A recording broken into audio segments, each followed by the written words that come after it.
Hey, if you hate autostop as much as I do, this is what you need for your vehicle. This will prevent you from having to press that autostop button every single time you crank your car up. So I'm installing it today in a 2025 Tahoe. It's plug and play. It just plugs right into your factory auto stop switch. There's no setup or anything you got to do after that, so it's real easy to use. Getting access to that switch in this vehicle though is kind of aggravating. So you're supposed to take uh, a lot more stuff off than what I'm going to in this video.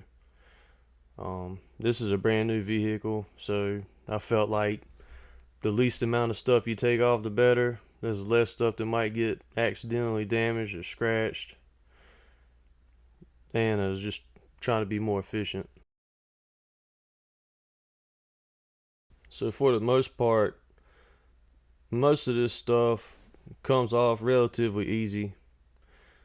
I mean, most of your dash is just held together with some type of retainers anyways. The most aggravating part about all of it is how everything overlaps. So just to get to this one switch, we got to take off piece after piece. So this part was one of the more aggravating parts of the job, just because the screws are so far down in this recessed pocket. Uh, the best way I found to go at it was with a magnetic socket.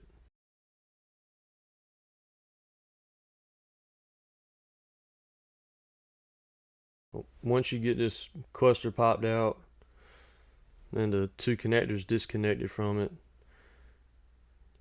you reach this panel. So this is the panel that has caused us to take all this other stuff off. If it wasn't for this covering up this one screw behind it, you could literally just unbolt the switch panel and pull it out.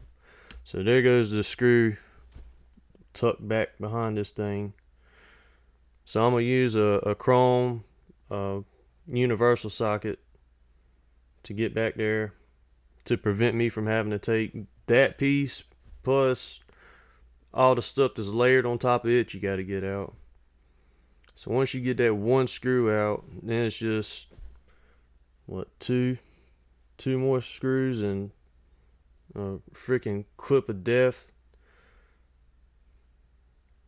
Honestly, you could probably leave all these screws out and not even know with some of these retainers.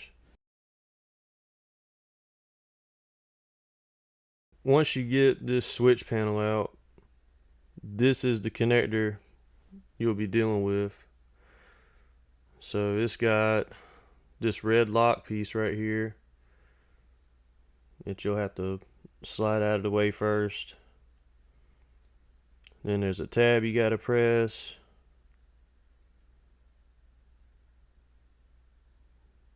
And then this green piece just folds over to disconnect it. I don't know who's manufacturing some of these connectors, but they doing too much. Alright, so the Eliminator itself just plugs right into the factory switch.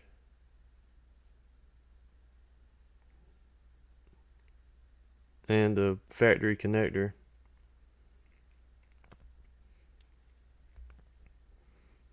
You don't have to do anything extra. You got a little bit more wiring right here in this one area, but there's enough space behind this switch that you can just tuck it in there and it not affect anything.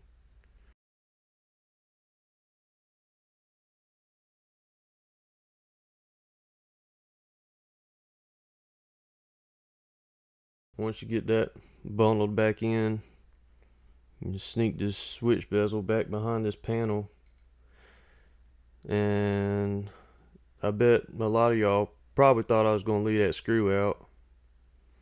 And like I said, you probably could, honestly, and never would know. But I did the right thing. I put it back, even though it was aggravating.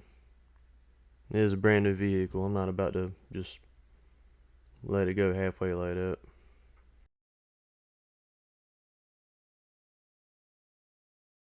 So for the sake of time, I just went ahead and reassembled this thing. So we're going to crank the vehicle up, and you'll have to push the auto stop button one last time. After that, it'll be saved to where it'll cut itself off every time you crank the vehicle up. So cut it off, crank it back up, and there you go. You're free to drive without pressing one more button.